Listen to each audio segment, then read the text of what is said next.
Today on the show, we're talking seatbelt cheating, fuel stops in 25-lap races, plus some late model stuff, including the return of a team and a driver. Let's go.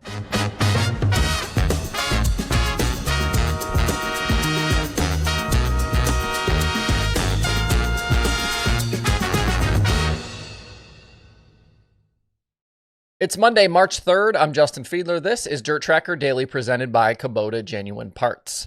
When it comes to your Kubota, shortcuts, they just won't cut it. Bring your equipment to them for thorough inspections and unparalleled service. Kubota prides itself on quality and efficiency, and their service team will be getting you rolling again using Kubota Genuine Parts. Don't settle for less, choose the best for your Kubota. With their service, you're not just getting maintenance, you're investing in the longevity of your equipment. The Kubota team is committed to ensuring your machinery is reliable, efficient, and ready for any challenge. Join the Kubota family today and experience service you can trust. Contact your local Kubota dealer to book your appointment now. To find a Kubota dealer, open the My Kubota app and tap the dealers button at the bottom or visit KubotaUSA.com. If you look at the box score this morning for last night's World of Outlaws sprint car show at Volusia, you'd see a flag-to-flag win for David Gravel, and maybe you would think not much went on. But for those of you who are locked in, though, you know very different.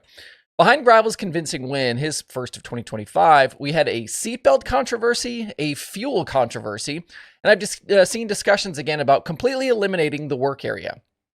So just your typical Monday after a national touring dirt race. The seatbelt controversy was early in that main event. On the initial start, pole sitter Jacob Allen lost a handful of positions. Then, just about as the field was crossing to make the first lap official, Allen rolled to a stop and ducked into the opening in turn one. Under the caution, it was reported by officials his belts had come loose, and by rule, he was given his position back since it was a safety issue. And since no laps had been completed, that meant he was back on the pole for a second try at the start. The interwebs were immediately abuzz, with a lot of folks assuming Allen had taken advantage of the seatbelt rule to make up for a poor start. There's obviously no way to know the truth, but many were making a lot of assumptions. Some even claimed Allen has been guilty of this before. I have no idea how they would even know that, and I don't remember this being a thing in the past. Feel free to enlighten me in the comments for those past situations, because they're just not in my memory if that actually happened. If drivers are indeed using this as a loophole, I don't know how you close it. If you don't give drivers their positions back, and then we really do have safety issues with belts coming loose, drivers won't roll to a stop to fix it. They're just going to keep racing so as to not lose their track position. Race car drivers don't exactly have a great track record when it comes to being responsible for their own safety. They usually need to be saved from themselves. If you have ideas for solutions here, feel free to share them. I saw some mentions of maybe doing some sort of blend rule, but I don't know how you have a blend situation with a car coming to a stop. The blend rule is often, when we see the 360s and where cars kind of get rolling again is where they're put back in the field, but you don't really have that here.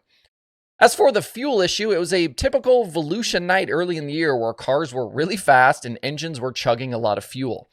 In the closing laps, we had Emerson Axum run out, then Anthony Macri. And then on a final restart, it was Logan Schuchart with the 1S really stacking the field up behind and then narrowly getting missed at the checkered by a charging Connor Burrell. I don't know how that one didn't cause a crash. A lot of folks then wondering why an open red for a fuel stop wasn't thrown. And just for context, it was a 25-lap feature, and the lap count was 60, which was shared during the driver's meeting. If you don't know, during the driver's meeting, the officials give teams a lap count for the main event. So basically, they're saying this is a 25-lap feature, but you need to have enough fuel in the car for 60 laps in case of cautions and different things. If it looks like it's going to go beyond 60, that's when they throw the open red for added fuel. And we heard on Dirt Vision, one of Gravel's crew members tell him as they were kind of getting ready for the Victory Lane celebrations that they were right on that 60 number at the checkered. So if they weren't going over the lap count and cars were running out, is that the series fault or the team's fault? We had 6 DNFs and then Schuchart running out, so 18 other cars managed to go the distance. And saying this also here without judgment or opinion, it was interesting to see folks not concerned over safety with Jacob Allen at the start of the race with his belts, assuming some sort of misconduct, but then concerned with safety over guys running out of fuel. Whatever. Behind Gravel's win, Aaron Reutzel looked strong in his first race of the season, finishing second, and Allen was third. Allen with Lee Stauffer on the wrenches. I didn't know that, but Jeremy Elliott talking about that and Allen talking about that yesterday. That could be a benefit for him all season. Sheldon Haudenschild with his first top 5 of the year in 4th, which he needed after a tough DCN. And Macedo hard charging to 5th after only making a single main event a few weeks ago. I was surprised to see Justin Peck not make the show as well last night. A quick note again about Reutzel. I think he's going to be an issue for the high limit guys. He comes out of the gate at Volusia fast. He could be a serious contender on the high limit side. Headed tonight to David Gravel, your Outlaw points leader by 38 over Carson Macedo with Logan Schuchart, Buddy Kofoid, and Donnie Schatz, the rest of the top 5. Action again live on Dirt Vision if you are not going to Volusia today. In Sunday late model action, Zack Mitchell led all 50 circuits at Cherokee Speedway for a $15,000 payday. I really think he's, just like I was kind of just talking about with Reutzel and High Limit, I think Zack Mitchell, he's going to be a handful for the Hunt the Front competitors when that season does get going. Behind Mitchell, Joseph Joyner went 5th to 2nd, and Chris Ferguson was 3rd. We'll see a lot of these same guys when the Hunt the Front season gets rolling again this coming Saturday at I-75. At East Alabama, Wil Herrington went 5th to the win, topping Ethan Dotson and Tanner English for $10,000. Jimmy Owens finished 5th after starting on the pole and leading laps, driving not in his usual Kohler Motorsports ride, but instead the number 27 Ford Larry Herod. One other note, Chris Madden didn't race yesterday after he was supposed to. The team posted there was some sort of family emergency that he wasn't, that was going to keep him from racing. So hopefully everything okay with Madden and his family, but we'll be thinking about them. I believe Harrington's win was the first super late model score of the year for a Rocket chassis, just in case you are keeping up with that like we have been here. Interesting to note, Clay Stuckey's Springfield win on Saturday night and Ricky Weiss' Toilet Bowl win on Saturday night mean Black Diamond and Sniper scored 2025 wins before Rocket did. One other dirt late model news bit before we close out today. It looks as though Wells Motorsports will be fielding a car again soon. Their team has been in question since the departure of Brandon Overton at the end of 2024. And it felt like Ryan Gustin and that Todd Cooney team had kind of become maybe a bit of a de facto house car operation for Wells and their Infinity chassis brand.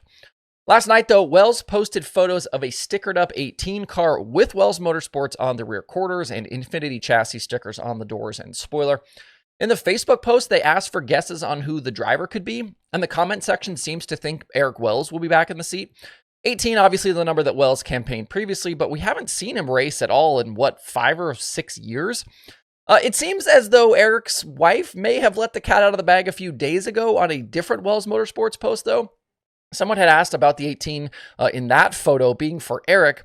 Wells' wife Brandy seemed to then confirm it, but that reply looks to have been deleted. So do with that what you will. Eric Wells himself also sharing this post to his account, but without any comment.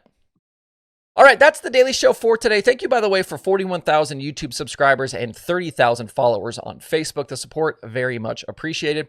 Hope you guys have a great Monday out there. We'll see you back here tomorrow.